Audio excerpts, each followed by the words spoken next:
Wilfried, we were just talking with Cucho. He obviously said at the beginning of the year he had a number of goals he wanted to score.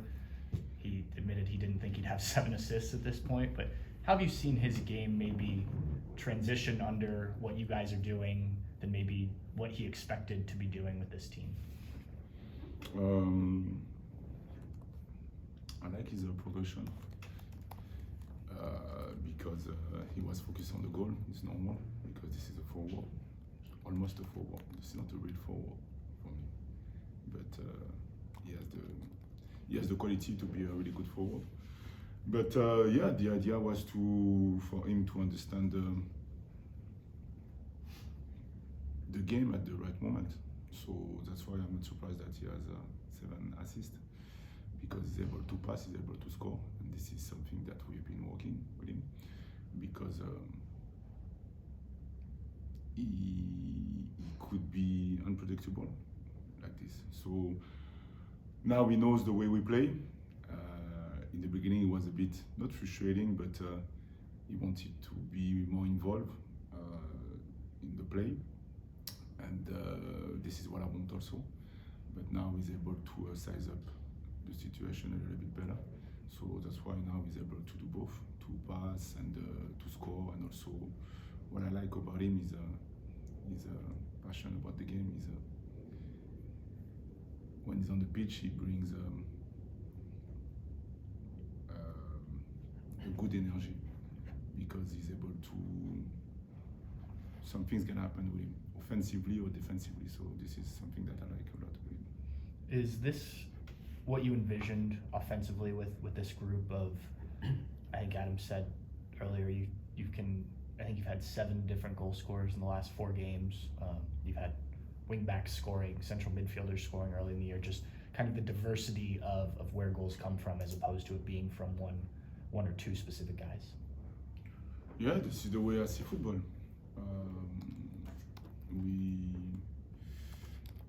I know that we have forwards. I know that the forwards they have to score, because this is their job also. But I like when everybody can score in my team, because the way we attack, we can attack in the middle or through or out wide. And again, it's all about the concept. This is more about how to finish the action, how to attack the box, and for me, I want that we can have a few players or different positions like this. So I'm happy, and we are working. We work every day to be better at that, because this is something that I want. Yes. The last few games we've seen Sean step in. We talked about that a little bit. Max step in last minute the other day. To have guys who can come in and, at a moment's notice almost, fill a role, maybe not even expecting to play that day. What does that kind of say about how these guys are staying ready and prepared to do what you ask them to do? Well, for me, it's a good sign that they work well. They practice, they do what they need to do. We try to put all the time the intensity during the practice, and for me, like I told you, the intensity, this is not about only the physical aspect, this is also the mental aspect. So we push the boundaries all the time, and we mix the team also, because I don't like when this is the beginning of the week and the players they know already who is going to play. so they guess sometimes, but we like to mix the team to work on with different duos or trios and so on. And again, with a lot of humility, this is something that I believe, and this is something that I want. And they do it well for the moment. Sometimes I put players sometimes that they didn't do a good job, and sometimes I put players on the pitch also that didn't come in well. So sometimes we cannot explain everything, but I'm not surprised, because the spirit of the group, the spirit of the desire to compete all the time is here. So, and what is not here, me and my staff, we try to come back on that. So, yeah. We try and guess too. We're usually wrong on the lineups. I asked Sean, when you have a back three like you have the last game and a half, guys in different positions, not that you accept mistakes, but that as guys are learning these new roles, there will be some errors maybe like there were on Saturday. Is that, I know it's a learning experience, but is that kind of how you view it? That, look, this isn't the center back trio we expected, so there will be some issues we have to adjust to. Yeah, like I told you, I have to say, expect the expected. I knew that it can come. I knew that we could make mistakes because, again, center back, this is not the same position as a midfielder player or as a fullback. So, but again, I think that the way we play, what we want to do with the ball, helped the player to focus on what they have to do. And yes, defensively, if we are a team that we don't want the ball, we would have been in trouble for sure. But again, if I put a player on this position, on one position, this is not his position, it's because I believe that he can play there. So the 2 goals that we conceded, this is not about, I think, no, this is not about the position. This is about to be stronger because it could have been the same situation on the side. So after that, it's all about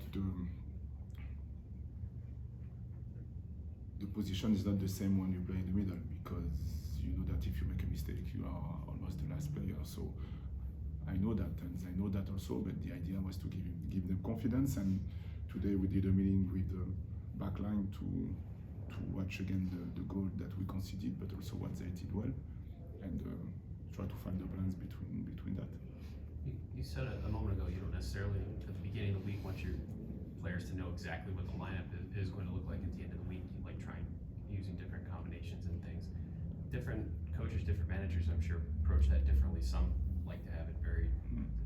What do you need to have in a group, in players, that they're willing and able to take that and use that in the right way? Because I'm sure there's some guys that would not like not knowing Monday, Tuesday, Wednesday, you know, what they're going to look like. What do you need to have in a player for them to handle that in the right way? Create this environment since the beginning. So the idea was I took the team is to tell them the way we're going to work, how we're going to work, and why we're going to work like this. And I don't want a big roster. I want a normal roster, I would say, because it's really important to have competition between players, and it's really important also to involve everyone. So that's why I'm not saying that it's easy all the time, but this is the way I do it, and I understand why we do that. And also, I remember when I was in Montreal, Alessandro Nesta, a big player in Italy, told me that the worst thing for a player is when the coach put the lineup Monday or Tuesday. For the other guy, the season, the week is done. They know that they will not play. So mentally, this is for me, this is a mistake. But I'm not saying that this is the best way to do it. But for me, I do it like that. So yeah, and it's all about communication. It's all about communication. It's all about also the culture that we put in place, and also the values that we put in place. But again, this is the way we work, and they have to accept that because this is the way I do it. Sorry. No. You know, do you feel that where do you feel you are as you continue to build that culture here, as far as having complete buy-in from your guys and making sure that they all like appreciate that they like growing in that way? Listen, everything is fragile. We did 8 games in 2 weeks, something like that. 8 and 25 days. Yeah. So it was really fragile because we had good performance and we didn't win. So automatically the players, they were like, yeah, we play but we don't win. So I know that they embrace the way we play. I know that they embrace the what we do every day. But for a player, the outcome is really important. For me, I know that we are on the right path. I have a lot of cues and a lot of sign that I know that we are on the right path. But I have to convince my player to stay on the track. And sometimes it's not easy. So that's why it's a day-to-day work. It's a discussion, interaction. Sometimes to be kind with them, sometimes to be harsh with them, and also control what you can control on the pitch. So this is my message with them. And how much does that approach help when you do have to, in a pinch, move somebody to center back and you have to make changes like that? How much does all of that help and not have it cause issues elsewhere on the field when you're having to move somebody around? I think that something that is difficult to create, but it comes with time. This is trust. So because since the beginning of the year, we created a lot of things to put the players out of their comfort zone. So it was not easy. In the beginning, they were like everyone. It was difficult for them to accept that. And after that, they understand why we did that. And yeah, it's all about clarity. It's all about this desire to compete, but also clarity. For me, like I told them, I don't like to put a player in a situation that I know that he won't be able to reach what he wants to do. If I put him in this position, it's because I know that he can do something. And if he fails, it's going to be my fault, not his fault. And after that, we're going to discuss about that, knowing that if I have to put him again in this position or if I have to do something different. So this is the way I do things, and this is the way I believe that we, like I told you, we try to be limitless. And me, as a coach, I try also to be limitless with my players. It's been 2 months about for the last road win in the MLS. Is there any approach that you take differently heading into this one? Continue on, hoping that things will. Can you repeat the question, please? It's been about 2 months from the last road win in the MLS. Is there any different approach to take? Do you see them performing differently for any reason? Do you try to reevaluate or just continue on and it'll eventually break through? They have to win games away. They have to. I'm firm with that because I don't like when. I'm not saying that they have this attitude that when we play away, if we win, it's okay. If we don't win, no. They are not like that. But for me, I know that. I've told them since the beginning that for me, there is no difference when we play away and when we play at home in terms of what we want to do on the pitch. After that, there is, yes, the battle of power that, okay, we're going to have maybe momentum that we're going to have to defend, no problem with that. But the spirit is, each game we're trying to do a good performance to win the game. So they have to win games. They have to. So they know that. Because if we want to be limitless, if we want to go as far as we can, we have to win on the road. Simple as that. So they have to. Do you see the momentum from the last 2 games? Is that helpful, or do you see these games as one-offs? These past couple don't matter. I know we talked to Sean about that. Oh, listen. Again, I cannot lie. The fact that we won, the spirit is it's a kind of a relief. So for the players, not for the staff, because like I told you, we know where we are going and we were on the right path. Now every game, this is not the same story. So it's going to be Chicago, it's going to be a new story. The pitch is narrow. It's a team that they want to do well at home. So different style of plays. I have big guys up front. We're going to play with fullbacks as a center back. So I would prefer to have a center back, but this is the way it is. Maybe they're going to put a lot of ball inside the box. So we're going to have to compete and fight. So we'll see, but we are ready for that. So now, after that, New York City is going to be another game, another style of play. So we focus on the Chicago. Happy to do a normal week. Happy to push a bit the players to be better under fatigue, under stress. So this is the objective.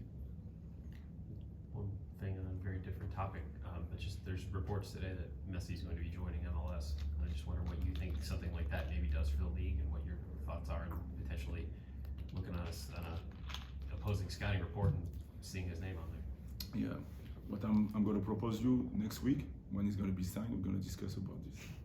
For the moment, don't like to comment about the rumors. So no problem to discuss about it when if Messi comes or not. Sure. No problem with that. How's Mo doing? Personally? Mo? Yes. He's okay. He's going to be able to train today. So he has this little issue sometimes on the knee or pattern. I don't remember the name exactly. Too complicated for me in English. But he's doing well, so he's going to be able to train today, and he's going to be available for the game. So we'll see what I'm going to do with him. And any update with Josh or Milos? Josh is going to be the first complete week with us. So good for him, but again, it's too early to talk about playing time. And Milos, slowly but surely, he's coming back. He's able to do exercise that he was not supposed to, that he was not able to do, sorry, in the past. So in terms of timeline, I don't know yet, but this is better. Everybody set? Thanks, y'all. Okay, thank you.